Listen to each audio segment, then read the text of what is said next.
I'm back. I had to let my cat in and take a breath. So the government has been, since LBJ, introduced all the titles. So LBJ was a teacher, and he loved his teacher, and he really was an advocate, or wanted to be an advocate as president, for working class and working poor kids. So he introduced all the titles: Title I, Title II, Title III, Title IV, all of the things that help with media, with library money that we get with if you're in a Title I school. But there are lots of other titles that your schools have money for. You might just not hear about it, but I would ask. So anyway, he started with that.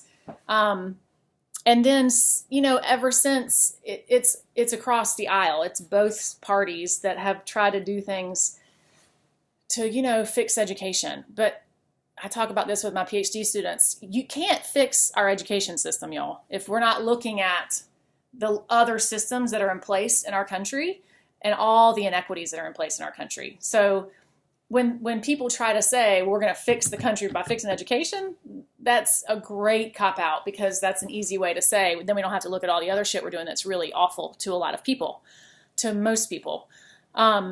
So since LBJ, then every president has tried to be like the education president in some way.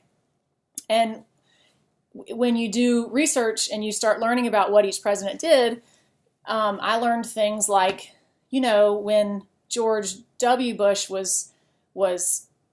he gets so nailed for No Child Left Behind. But if you go back before him, Bill Clinton was working with George W.'s dad when he held a summit, and he invited an education summit, and he invited every governor from across the country to talk about education, and didn't invite one teacher.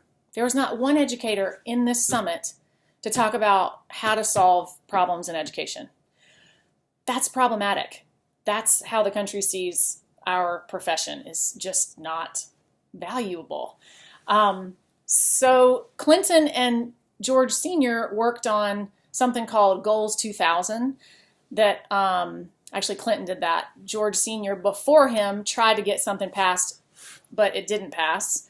It ended up being Clinton's Goals 2000, which introduced standards-based education across the country. New York has been doing that since, 1980. They've had standardized tests that are high stakes. But Clinton is the one who introduced some kind of standards-based education. And by the way, the reason that was introduced is because teachers were doing shitty things, actually. If you wanted to teach about apples all day long, all year long, you just taught about apples. And it wasn't just a few teachers, it was a lot of teachers doing that. And so it's like what we always do with this country. The intention was good, and then we screw it up somehow because we don't talk to educators. We talk to politicians instead, who are not educators. But, everybody thinks they're an educator because they went to school, which makes so much sense. So when Clinton introduced Goals 2000, the goals were that by the year 2000, every kid would be proficient in reading and writing and math and science. I'm thinking about, I had some notes from this old PowerPoint that I used to give about standards, but and I could give you more specifics. And I'll just upload the PowerPoint into the website content, and you can just read my notes. So anyway, he had lofty goals like every president does. And teachers helped write those standards, y'all. So everybody's been, I asked you to say who wrote these standards and for whom. So teachers are always asked to participate in the writing of standards. And it's really whoever shows up. And I think somebody was talking about, maybe Jace, that you looked up and it was like one person from Atlanta and then 3 people from Barrow County. And yeah, that's problematic. And so absolutely that standards continue to separate race, ethnicity, social class. It's very, they're positioned to meet some students' needs and not others, mostly white, middle, and upper middle class people. But just so you know, teachers are always invited to when they revise standards. And education researchers and lots of people have a a say. Some people who shouldn't be there too.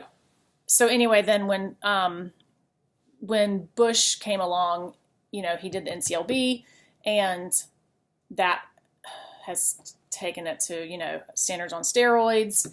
And then if you know Diane Ravitch, I'm thinking about having you read some of her Reign of Error. She was the secretary, the associate deputy or something, secretary of education, and she was like a big supporter of, she actually helped get NCLB passed and going, and then she realized how awful it was and what it was doing, and she backed off, and now she's like this huge advocate against standardized testing, against the privatization of public schools, against all of these reform issues or reformers initiatives.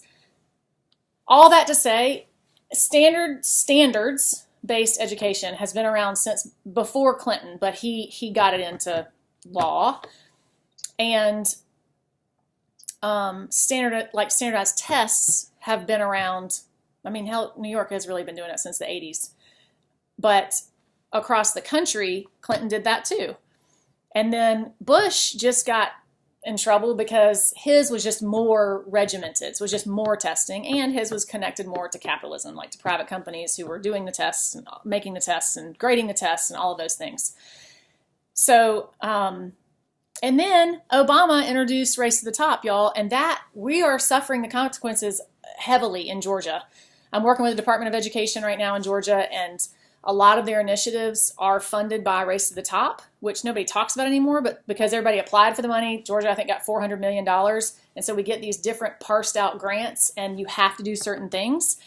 But it's all tied to learning outcomes that are impossible. So if you think about standardized testing, we all know, because we've experienced it, that it's impossible to tell what students actually are learning and thinking about through some damn test where they show up one day and take something, and if they had a bad day and didn't sleep and didn't eat breakfast and, whatever, broke up with my boyfriend and I just don't really want to pay attention to this, or I'm pissed at my teacher, or I'm tired of this school, or I'm tired of testing, then I'm screwed the rest of my life because I get tracked or kicked out or can't pass or whatever.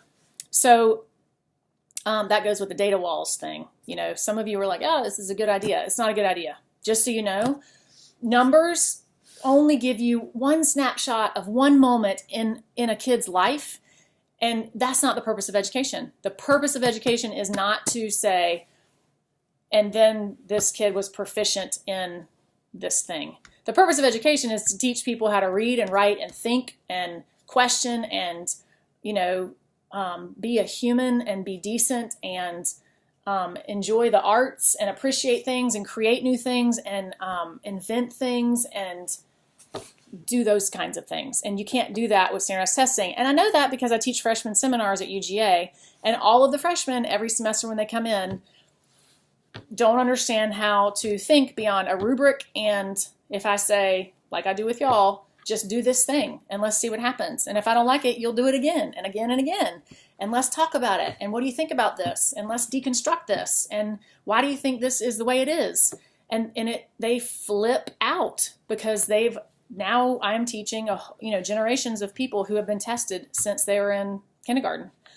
And that's what we have. And a lot of you mentioned this, that we are producing robots. Yes. So all that said, you can do something different. But you can't do something different if you don't know how to design curriculum and you're not thinking about your specific community of children. So if you teach kindergarten, it's your job to not only understand developmentally what kindergartners are supposed to be doing, also what your particular kindergartners are supposed to, how they live in the world, how they see the world. Max Van Manen is one of my favorite scholars, and he talks about if we want to understand children, we just have to be in their world. Maria Montessori says that. That's a Montessori philosophy too, like to invite ourselves into the worlds of children. We never do that. Not in elementary school, not in middle school, not in early childhood. Early childhood, maybe a little bit more than most. But not in the kindergarten rooms I see around here lately, with kids like catching bubbles and have to sit crisscross applesauce with their hands in their lap. They're not allowed to move. They have to sit there for like an hour, and they barely get recess. And so we're not really exploring the world of children and asking them what they think and how they live in the world and what they might value in their own education. We're not thinking about like the whole child. And that's big connection back to. So I had to do that task. I had you brainstorm the purpose of education. And then I wanted you to look up any of those terms to see if they're in the standards. Most of you said they're not. That was on purpose. So then our job, y'all, as educators, is if we know that we want education to be this thing, and we are mandated to think about these things, how do we bring those two things together? That's the work. That's our work. We're building relationships with our kids. We are thinking about what it means to be compassionate and empathetic and curious, to live in the world through curiosity rather than like needing to know all answers, and teaching them about some random nebulous facts that somebody decided are important when they're not important. Really, I mean, they might be, but in the bigger picture, they're not going to remember them. I just can't. I know that fourth graders are still memorizing all of the state capitals. If any of you can do that right now, just video record yourself and post it on our ELC so everybody can see it. Like, don't look it up, just do it right now and tell me why you think that's important. Because I can look it up anywhere, and I can look on a map, and I can Google it. So I'm not sure why that's important. That's a side note. So with your task, what I wanted you to see was standards are a baseline. If you believe in critical thinking, if you believe in helping kids learn, this is what Lori Gladson-Billings talks about. Our job, if we're doing like culturally responsive pedagogy, culturally relevant pedagogy, our job isn't to also just to think about, okay, who are my kids, and let me bring their family lives into the classroom, their practices. It's to teach kids how to live in the world critically, meaning what are the conditions that made things possible? Who's being left out of things in the curriculum, in the world? Who gets to be in power? Like, if you just did the 3 Ps in all of your classes, we'd have some pretty smart puppies everywhere walking around.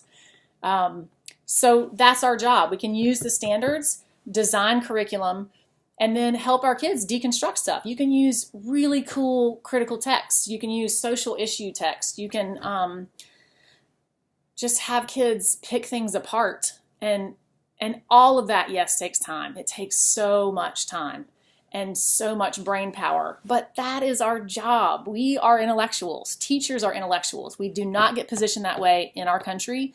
But we should, and we can re-narrate that. We can be community members. We can be seen in the community and be questioning things and make a presence and teach for social action.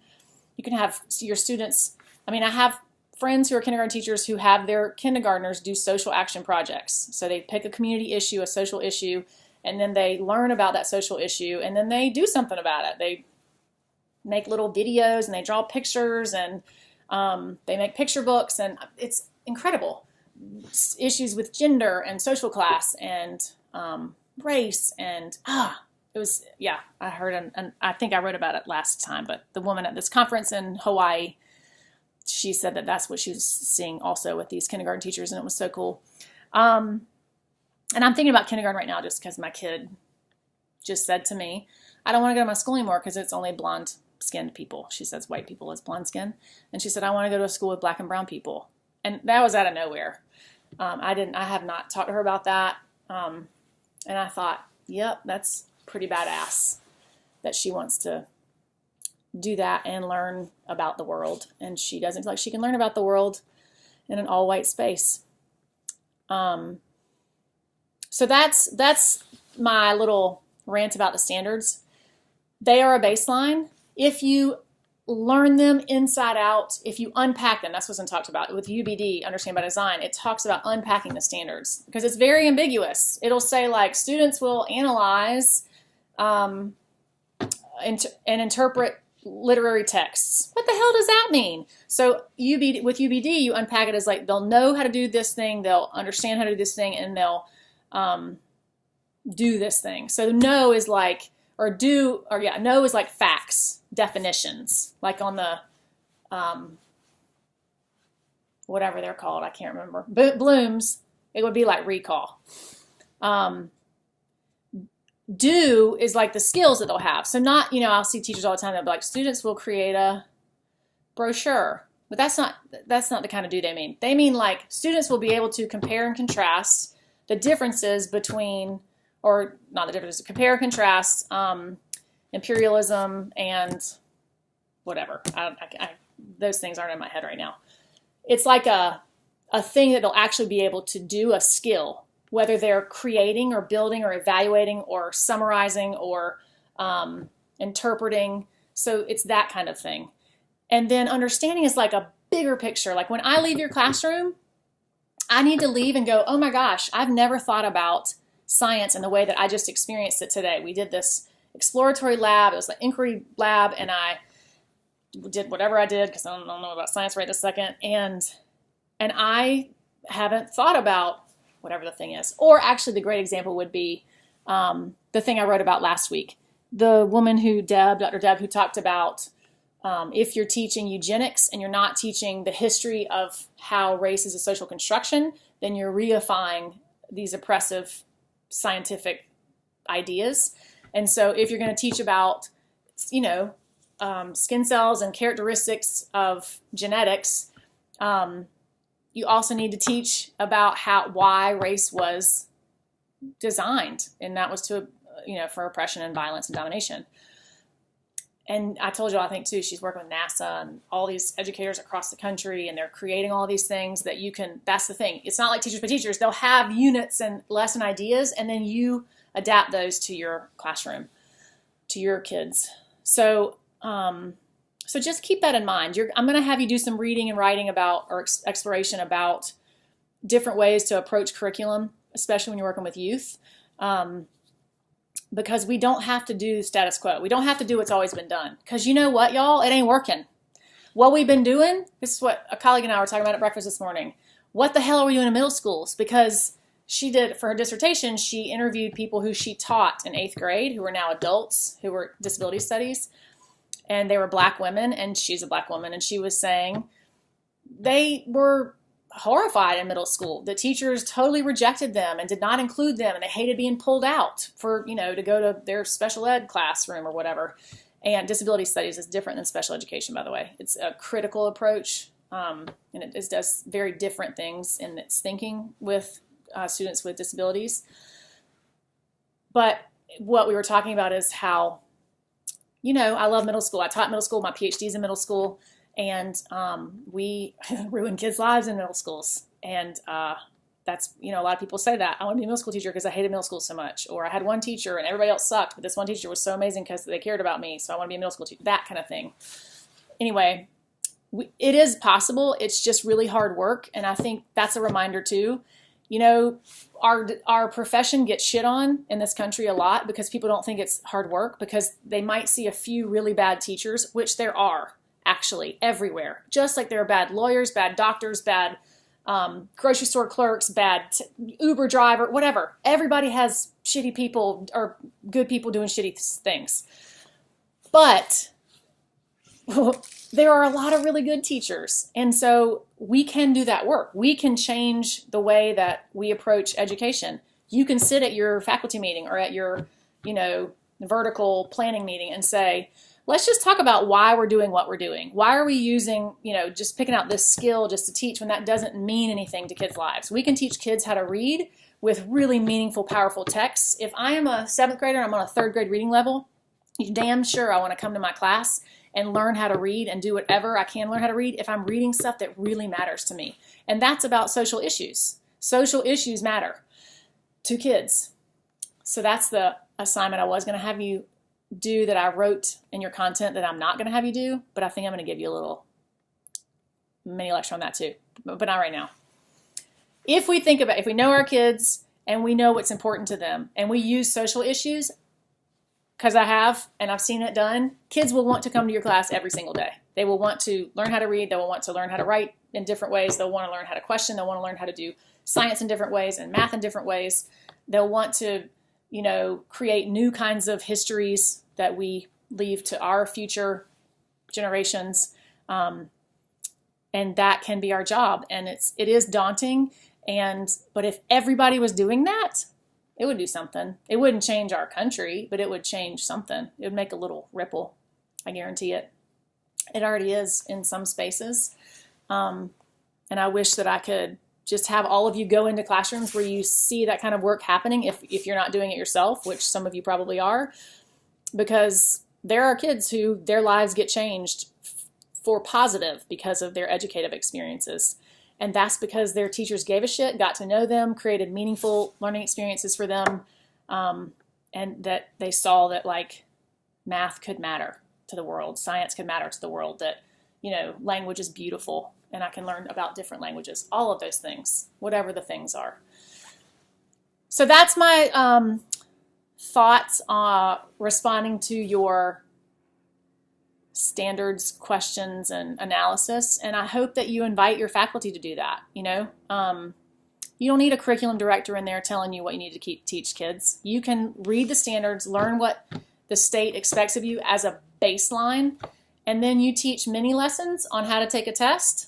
You teach test prep just to help kids live in the world that way, because that's the world they live in. But that's not your curriculum. Your curriculum are having, you know, asking them to think about big issues and how they can see themselves as meaningful in the world. Could you imagine living in the world that way? Every day getting to go to a place where the teachers actually honored and respected you enough to think that you had something to contribute to how we think about science, math, social studies, language arts, music, health, Spanish, whatever. So I'm going to have you do some stuff like that in the next few weeks. Just explore how you might think about your own curriculum design. Now I got to go because I got to meet with my freshmen because they're super badass. I teach a freshman seminar called Bodies, Body Images, and Capitalism, and they are thoughtful, thoughtful women. So I'm going to go meet with them, and then I'll write your content later. Later!